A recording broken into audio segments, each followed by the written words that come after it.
Welcome to the Raw Food Health Empowerment Podcast. I'm your host, Samantha Salmon, certified holistic health coach and author of You Can Afford to Be Healthy. And this podcast looks at a holistic approach to health from a multi-generational and multinational perspective of women of color. It's Stress Awareness Month. And so for the next 3 weeks, we're going to be looking at, or next 4 weeks, we're going to be looking at stress and anxiety and things that we could do personally to mitigate that, especially after, the very stressful year of 2020 that we all experienced here, at least in the States. But I think globally, there was a lot of stress. I mean, just with the COVID-19 pandemic, and on top of that, racial and political tensions and all of that. There's some information on the blog, so make sure to navigate over to the show notes on how to overcome stress and anxiety, like some natural techniques. And we're going to go into it a little bit today. But there was this article that I want to talk about on BBC that talked about this doctor whose retina completely dislodged from his eye. It detached because of stress, which is so scary. Yeah, you can also get a stroke from it. Like, you can go blind because of stress. And we had someone in our family that had a similar situation with temporary blindness, bleeding because eye. of trauma,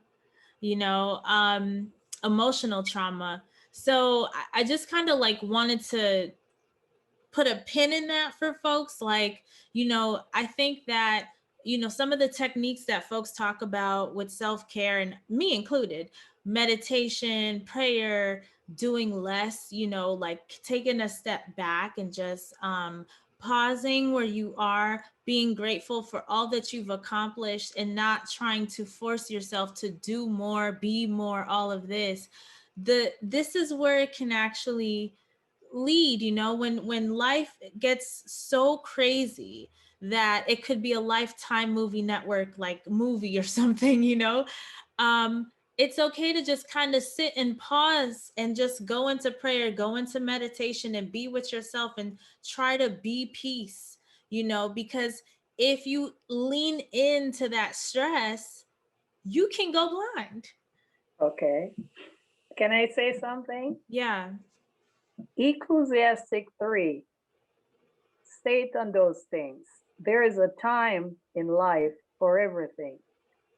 Okay, so we go to a funeral today. It's a time to die. Somebody died. But when we come back home, it's a time to live.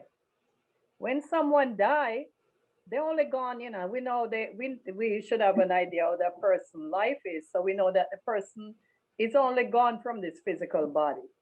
But they only die, Christians only die one time. You're a child of God, you only die once. You don't have a second death. So we just miss that person physically. So that's because we've been through it, Sam. We have a lot of loss. I got a lot of loss, but I'm over the loss, because the more that you meditate, you realize that these people are not gone. They're just physically not here. Mm-hmm. And that sometimes can eliminate some of the stress. I think we stress over things that we cannot fix. Yes. Sometimes we stressing over other people and the things they say, the things they do, what we expected them to do and be like, and they don't turn out to be what we expect.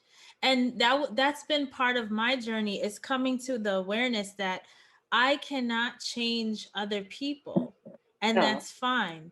God loved, and so therefore he gave us all free will, which gives us the choice. We choose the road that we are supposed to go down, right? And so it's not for me to change that person, to change that person's path, but instead to just sit in peace and in love, and love unconditionally. And that in itself is a meditative practice, Yes. When you sit in that, you can't get stressed over this person, you know, because you realize it's not up to you. It's not There's up a to you. there's a book I bought once for the house. I didn't buy it for myself. I buy it so that everybody could see. And it's called Don't Stress the Small Stuff. So everybody walking, they could pick up that book and read it. And I think sometimes we stress our things over things that we cannot fix. Only God can fix it. Yeah. So when you find something that becomes stressful to you, get down on your knees and give it to God. He can take care of it. Yes. Yeah, we're not supposed to stress this amount. Because I told you the other day that I was I felt like I had anxiety. I didn't have no anxiety. I just need to go pray and get some moment with God, a little more time. And I have this happy spirit because when I look back and see how much God has been so good to us. I mean, look at COVID-19. Mm-hmm. We lost a few people, but as I said, we didn't lose them. They're gone physically from our body. But we have so much to be thankful for because these people have blessed our lives so much while they were alive. And that's what's important. The people that you meet today, it's Yeah. nice to pick up the phone and call somebody. You feel very stressed out, call someone. There's somebody on the other line who can give you some encouragement. Don't isolate yourself from people. And you know, that's great advice for the extroverts. I'm gonna talk now for the introverts because when I'm stressed, talking to others, and to it really depends on who you're talking to, right? Because there's certain people, and you know them, that will stress you out because when you talk to them, they want you to be a certain way. They're expecting a certain kind of energy from you, and if you're stressed out, you may not have that. You may not have a happy demeanor or energetic demeanor, and so talking to those people actually takes more than it gives, and so you don't want to talk to those people. But having someone who can that you can talk to, that can just hold space without expecting anything, without any judgment, without trying to fix anything, but just to listen. And that's literally what a therapist does. And that's why it's really great to have to, like, if you can, if you have insurance, you know, even the Affordable Care Act, which I believe is still, you know, I in don't operation, you can get therapy I through. don't charge. You don't charge. I think there's people in your life that you could call though. You have friends in your life, you have people in your life that you can call and talk to them and they'll uplift your spirit. I have them in my family. I have people who's very uplifting in my spirit. I mean, I can call him out. I don't really care. I'm gonna call his name to Trevor. My brother Trevor, Hmm. you never call him and you have a down spirit. I never talk to him with a down spirit. So there's people in your life, there's family members that you could call and uplift your spirit. And if you don't have those, or you just don't feel like you have family members who make you feel better, because I know people who have family members who make them feel worse. And obviously, you're not going to want to talk to those people. But for me personally, as an introvert, I really like to do self-reflection and see. So like when I'm anxious and stressed out, I like to journal to figure out, and I coach myself through it. What is the trigger? What brought me to this place of emotional discomfort? Why did it bother me like this? So this conversation happened. Why did that conversation bother me? What was said and why was that so triggering? And then once I get to the root of the problem, then I can kind of look back and say, well, is this still true? So maybe this is touching a sore point from my past, from my childhood or whatever. Is this still true? What can I do to make myself feel better in this moment? You know what I'm saying? What can I do to build up my emotional intelligence so I am not uh triggered or moved emotionally any type of way should this experience happen again, because I find that with all the challenges I've had in my life, they've been spiritual lessons from God. Like once I learned the lesson, I don't have that issue anymore. but I will keep having the issue until I learn the lesson, because it's there to teach me something. And so that's why when I go through this exercise, it's always to figure out what is the root and how can I resolve it within myself so I don't come back to this place again. You can let it go and let God. You know that song? Whenever you feel that way, just put on that song. Let go and let God have his way. And because whatever it is bothering you, you have to give it to the Lord, because only he can fix it. Whatever happened in the past, there's nothing we can do to make it not happen. It happened already. So Yes. we have to either walk away from it, let it go, don't go back there, you know? So you just let it go and let God have his way. Let go and let God. And I find that too, we don't want to swallow hurt and pain and just push it down.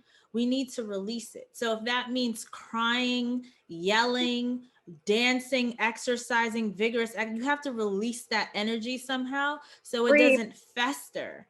you scream, Yes. you screaming. Sometimes screaming. Remember, we was on a call one time and I had to do a loud scream, and it scared some people in the house, but I had to do it for myself, like I had, and then after that I had to explain to other people why I did that, but it was for me and for my own health. I had to release it. Oh yeah. Well, when you give something to God, if you get on your knee and pray, you give it to the Lord, and you get back up, you shouldn't take it back with you, because he's thinking, no, wait, she don't think I can handle this. Why is she carrying it back? I Yeah. thought you did it to me, remember, God, you go in your little closet and you pray. God is your friend. He's your father. He's your everything. He's a person you go to with your little secret, because he made you in secret. He knows to deal with you. So, you go to him and, Sam, trust me, trust your mother. There's a lot of things happened in my past that sometimes when people remind me, I say, how old was I? Because I can't remember it. So the BBC article has this really interesting, and of course, go to the link in the show notes to this episode so you could read this article. But there's this line in here. That's the one in stress. Yes, the one that I sent you. It has this line in here that says, the evolving nature of work demands less from the body and more from the mind, meaning the mind is becoming a greater victim of occupational hazards. And I thought this was really, really interesting because, like, you were a hairstylist, right? So you did hair and you were on your feet for long hours. So you're talking about neck issues, carpal tunnel issues, right? Issues with your feet. You had to stand on fatigue mats and things like this, right? So you're talking about physical pain from and discomfort, and maybe even like adjustments to your posture and things like this, because of the type of job that you had. I know we have folks in the family, on my other, you don't probably know them, but they're on the other side of the family, who have worked as iron welders and have are now dealing with Parkinson's and heavy metal toxicity and things like this, because of the job. It's just the nature of the job. When you're working in this, these are some of the hazards that can come from it. Now, when you work in the office and you're on a computer up to 80 hours a week, I heard, for some companies, depending on which is crazy. I tried to do the math. How many hours a day are people working, to do 80 hours a week? But that's the thing for some of these top consulting firms, the occupational hazard is EMF radiation, first of all, but then also the stress that comes because there's a lot of different stressors that are coming from being on these computers, plus the actual work that we have to do and the expectations people have of us. Either the clients have the expectations, or the boss or the coworker has these expectations. And so there's many different levels of stress. And so what happens is, you have people so stressed out that they end up just completely leaving the workforce, which is what we see with Black women. because of all of the different stressors. Plus they have to come home and deal with kids and all this stuff, which is, that's a whole other kind of stress. You know what I'm saying?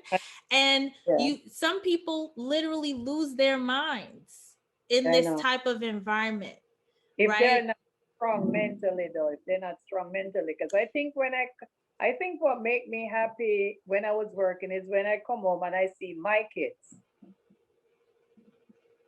I get happy. I didn't want to lose my mind then. But then again, it's a different time we're living in. I didn't have to deal with any computer and so, but my job was stressful too, you know. My job, my job was stressful, but I dealt with it, you know. Yeah. Well, they were shown, there was some article, I don't have it referenced here, but I just saw it in passing on LinkedIn that said something like how folks 50 and older, I think it was 50 and older, have more mental resiliency or something like that than young people, something like that. And it makes sense because, we're going through a lot of new stuff right now. Everybody's going through new. But at the same time, you You know, know what caused that? Not to cut you. but you are. Yeah, so Not to cut so you, but I'm about to cut you. physical activities. This generation is lacking of physical activities. Trust Yeah, me. that's true. What you do in the day is so admirable, Sam. It's not many people do that. What I So do? what you do, you take time to walk. That eliminates stress. You understand? Like the Mhm. rest of your half a day shouldn't be too stressful because you walk, you know, you get that physical activity in. And that's very important. Yeah. We have to really be mindful of that even though technology has advanced, civilization has advanced, our body is still running on this old mechanism where we actually have to move our bodies in order for it to function properly. And so when you bring up exercise, this is a critical point to mental health and well-being. And for folks who work in an office environment or work on the computer, it's really, I think for most of us that do that, I myself also work on the computer, have to make it a point to take time out for ourselves to get in that movement, whether it be a lunch break exercise like capoeira or something, or some boxing exercise or just walking, running, dancing, whatever it is that you like to do, just having that physical activity. But like I said, I really love journaling. And on top of that, I have done a lot of work because, I'm looking at things through a health and wellness lens, right? And from what we know, folks can live to 120 if we do it right. You know what I'm saying? So that's my goal. And I plan to do it without pain and struggle, right? Like naturally without pain and struggle. So that's You my have, to, personal plan. you have to start young and you start at a good age. And anybody listening, and you know, that's will be very, very beneficial to them. Start young. Start young, but it's never too late because you It's told never too me late. you had someone in your church 100, what was it, 118 or 117? In my church, Yeah, that just passed away no, it recently. was, I sent it to you, but it was my church. It was she was living. Where was she living? She's from Jamaica. Oh, that makes Yes. sense. I was like, because when I did the math, she's older than even Aunt Vi. Vi, yeah. And she's yeah. She was born 1903. Was it 1903? Aunt Vi was born 1917. Yeah. So your person was born 1903? That's 100. Yeah, that's 118. Yeah, so Yeah, that sounds right. 118. So she was just 2 years shy, but it makes sense. She was in Jamaica, so it's like, um, but yeah, there's many different elements to this longevity, recipe, right? And so one of the tools that I use, and if you're interested in this and you want to make self-care a consistent practice, I do have a program that's very affordable called Self-Care Salon, Self-Care for Less Stress. And the link for that is in the show notes. But I journal and I think about, let's do this self-reflection. Okay, when I'm on my non-working days, how do I feel? And how does that feel different from my working days, right? So I'm assuming for you, I know for me on my non-working days, when I completely shut off, which I had to get to a point where I was even comfortable shutting off, like, because you get, when you're used to working all the time, it's hard to turn that off. But once you get to the point where you could completely shut off and you compare your work days and your non-working days and how you feel, for me, I felt better my non-working days emotionally compared to my working days. And so I just tried to strategize, how can I bring that feeling of the non-working days into the work week, so I can keep this consistency of happiness and enjoyment throughout the week. I have the answer. Your job is just a job. It's not your life. That's the answer. While you're doing your job, and that used something to me while I'm working. You work because you have to. You need means of living, and by the sweat of your brow you shall eat bread. Nobody live without their work. You have to work. That's the bottom line. Yeah. Okay. So think of it as a job, but it's not your life. Because if you lose that job, yes, you have to work, you'll get another one. But there's no job in this world that worth my life. Mm-hmm. It's just a job. Something happened to you tomorrow, they get somebody else and replace you. Yeah.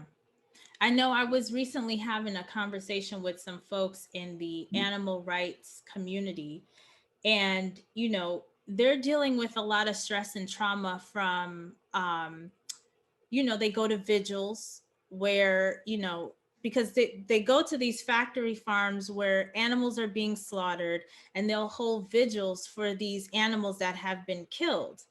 And it emotionally affects them. And then even in these vigils, they have witnessed their friends get killed by truckers and different drivers on the road, um on top of that, the Black community within that is also dealing with racial trauma and like some of this stuff that you see, which is, part of the reason why I feel like I can't even watch a lot of this stuff. It That's triggers, one for one, yes. yeah, it triggers these visions and feelings and emotions in me, and just how, like, Black people were treated in this country at one point, and not even just this country, but everywhere where slavery existed, and in the West Indies it was the worst. And you know that just seeing that, it's just very traumatic to see just life just unnecessarily taken like this. And of Mhm. course, their work is to advance some kind of understanding globally that we actually don't need to kill animals in order for us to survive.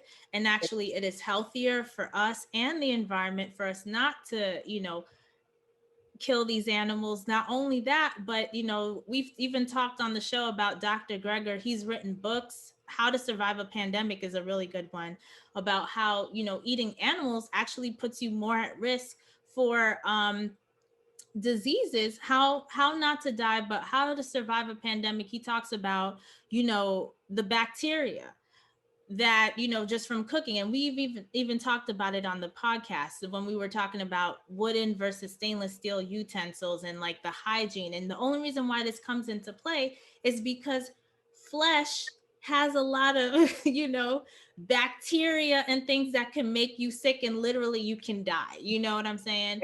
And to Exactly. me, it almost seems kind of karmic the way God is working with this, because you don't have that same level of risk eating broccoli or a mango. You know what I'm saying? But to eat another life, and there's an actual story in the Bible about this in the Old Testament, but we won't even go into that.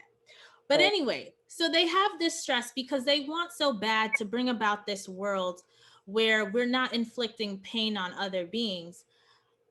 But the work, doing the work is very stressful and burdensome, what all this stuff that it's triggering.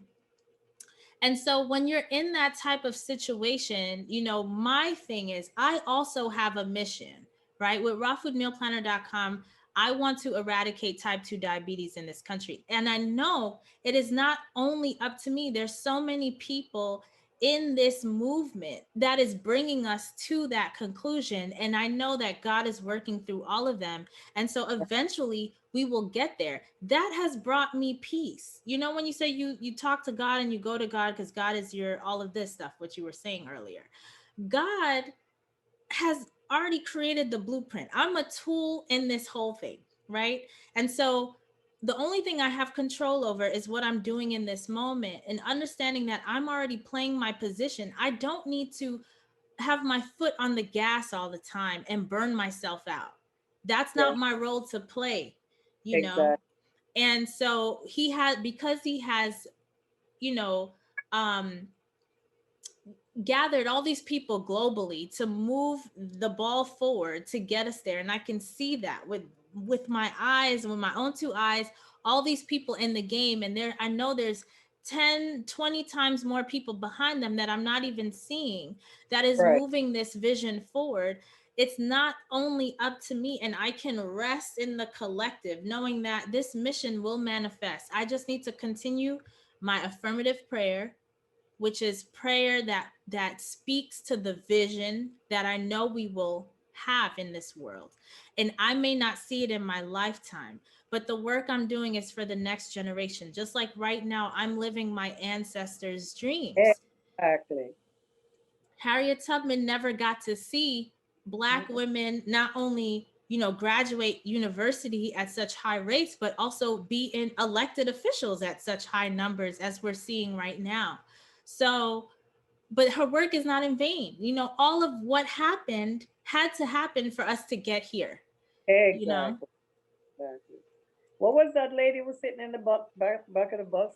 Rosa Parks. Rosa Park didn't live to see that they have a black driver now. Black drivers driving the bus, carrying all kind of people. You know what I'm saying? So Yeah. yes, we have to lift our ancestors up every day. Give God thanks for them, because without them, oh my God, a Yeah. lot of things would not be possible. Yes, But we we're are lifting up our ancestors and praying for that yes, next generation, you know? exactly. Praying for the world that we actually want them to live in. We all have a purpose here, and we have to fulfill it. No? Yes. Yeah. Yeah. So I also wanted to mention some other stressful situations because we've talked about a few in this conversation. One of them that this article brought up that I thought was so interesting was the fact that they've done a study, and it actually shows that when folks are doing public speaking, they see inflammation happening in the body. So you can tell there's Right. like the stress is happening and it's creating inflammation. And I find that so interesting because this the public speaking thing, which is a universal thing, it seems to be like a universal human, one of those things you like you would call the human condition, where we're afraid of public speaking. And where does that come from? That comes from fear of other people, judgment, expectation. Judgment. Judgment is one of the worst thing. And I tell you something. I'm gonna tell you about me. Yeah. The first time, and a person who pray all the time, but I pray to God. And you know this, God tell you must come as you are. You don't want no intellect. He doesn't want any intellect. So the first time I was called upon to pray publicly, other than coming from where I'm coming from in Jamaica, because I started to pray from I was 10, 11, 12, 13, or 14 and 15, I was teaching Sunday school. But I was called here to pray publicly as an adult person in the Bible study class. Sam, I could hear my heart coming through my mouth. At one point, I didn't think my tongue was lifting up. I thought it was my heart. And it's only because of the class that everybody has to be so proper. They're so intellectual. They talk about the colleges they go to, the university, and that is what damaging society today. People, they don't allow people to be themselves and let God Yeah.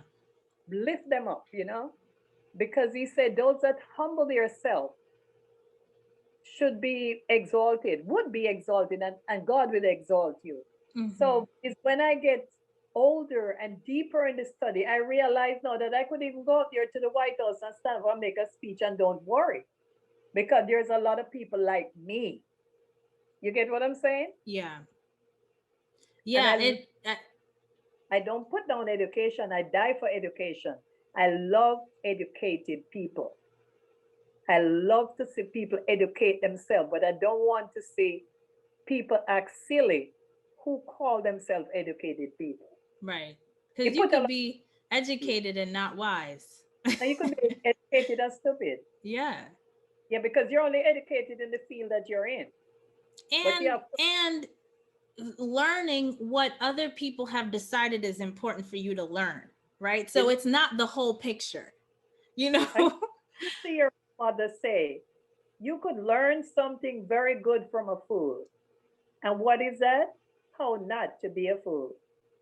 I remember you said that in one of our podcast episodes, and it has stuck with me till today, which is why, like, before 2020, I really tried to understand folks, and I think that's important. Empathy is important, and even when you feel like you're not getting it, to take time out and sit in patience for the other person to get to a place where they can clearly articulate themselves, right? 2020 has made that difficult with Trump apologists and support, people that just are sounding a little bit too oppressive in their rhetoric, and it's like, because I've had conversations with folks like, you're not understanding me, but I get to a place where it's like, I'm not even interested now in understanding you because you are sounding too oppressive at this point, Yeah. um but I'm working, that's something that I'm praying on and working on myself, because I've been reading Thich Nhat Hanh, I think that's how you pronounce his name, and he has a book called Being Peace, right? Which I believe the link is probably going to be in the show notes. And he talks about this one story that was such a good story, like, of this young girl who was captured by pirates, and they rape her all the time on the boat, and so she decides to jump into the water to escape this, and so she drowns herself. And he said it's so easy to be mad at the pirate, right, and to be on the side of this young girl. But then he starts to go into thinking about, like, the conditions in which the pirate was born and raised that led him to this point where he is doing these types of things. He's performing these types of actions and inflicting hurt and pain on other people. Like, because at some point when you think about it, like, any criminal you could think about who's done the worst of things, right? You We've never seen a baby come out the womb with malicious intent, like, we've never experienced, and of course you can't see intent, but No. I've never seen a baby, like, just be completely wicked on purpose. And so stuff happens to children, especially in their small formative years, where something snaps or clicks or a switch is where they just enter on this path where they become basically the villain in their life, in this life story. Yeah. And as he's discussing, he's like, it anyway, his book, read the book, but it led me on this whole mental journey of, instead of being against, which is something I've talked about before, instead of fighting to be against something, just fight for what you support. And so, in this situation, it would look like, investigating the root problem of what creates pirates, right? Like, why is he pirates are essentially thieves on the sea, right? So why do people steal? Is it the conditions in which they're born? Is it poverty? Some people will blame the victim and be like, oh, you can't blame poverty for blah blah blah. And it's like, okay, I understand that. At the same time, being mad has not gotten us anywhere, right? Because I've even heard there's this vegan influencer named Berto, and he was talking about how he was so poor. He actually thought of stealing an iPod from someone, but he talked to one of his friends about it. And this friend in particular was caught up in some really bad stuff. But the friend told him, you don't want to do that. It's not worth it. And so he didn't. But had he done it, his whole life, and this is a black man. It's a young black man who's vegan. And I forgot where he said he was from, Baltimore, where some inner city. And if he had done this one thing, his whole life path could have been so different, you know? But But what created even the thought, yes, right? Because some people would be around a person like his friend who decided to do the thing, not necessarily because they hate people, but because they feel like they're between a rock and a hard place, you know? a And lot what of choices do they have? a lot of things are genetic, Sam. Like it's a genetic thing. So when you find out that um when you find out that in my family we have alcoholic people. I have alcoholic uncles. And from we were very young, we knew that was genetic because my mom told us. But she worked herself with her children to make sure none of them become alcoholic. It doesn't mean that they don't drink, social drinking, but they're not alcoholic.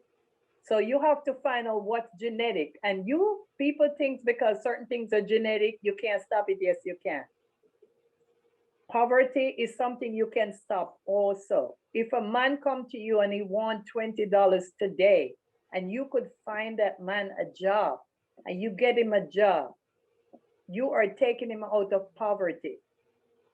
Because what can $20 do for him today? Tomorrow he's gonna need another 20. But if he have a job, he won't be asking for money. So things can be taken care of at a very young stage in life. You have a child and you know that the child is his father is an alcoholic. You're gonna start teach a child from their young, and that child should know the difference between good and bad, and they'll know what to choose in life. Yeah, and I would tell that child that the research shows there is no safe amount of alcohol. There's no such social drinking, casual Social drink. drinking There's no not- safe amount, you oh, know? because the social drinking can lead into bad health conditions. Yes. Right. But when I talk about alcoholic, I'm talking about somebody who would get up in the morning and instead of they have a cup of warm water, they have a cup of alcohol. Yeah. Put it in a cup like they have in a cup of tea. That's the kind of alcoholic situation I'm talking about. Now, that is bad. And if you don't nip it when they're young, it's become a generational thing. So, yes, Yeah. a lot It's can, it's it's really tough because I remember watching this video of this young boy that lived in Cabrini Green when it existed in Chicago. I don't know if you know Cabrini Green. You familiar? no. So this was a place where there were snipers on roofs shooting at people. Like it was just, even police at one point didn't want to come in there because it was just so, it was like the Chiraq basically, and this little boy, they had interviewed him, I don't know if it was 2020 or 60 Minutes or like one of those types of shows, as a young child. And he said he would never get caught up in the drugs and the gangs in that neighborhood. But 20 years later, he was killed or something because he was involved, you know? And it's really sad to see because obviously, like, I think when they had interviewed him in the special, he was probably like 8 or 7 or something like that. He knew what was going on. He knew he didn't want to be a part of it. But apparently, when the cameras were gone, at some point, it was hard for him to escape. And we have documentation from institutions, research studies that show, children that are born and raised in these situations, they rarely get out, right? And so when you look at it from a holistic perspective, it's like, how do we heal, you know, communities to make it more safe? You do that by doing like what you said, bring opportunities to these communities, right? Invest in these communities. So when you have more opportunities, for the children, for the adults, you have less crime, you have less opportunities for folks to think that, you know, drugs and gangs are their only option in order to live and survive. And we have to raise the minimum wage. Like, we need a living wage for folks. Exactly. So all of this is looking at things holistically. We can look at things holistically for the community and for ourselves and for our family. Everything starts from within us, right? We start from ourselves, then our family, then the community.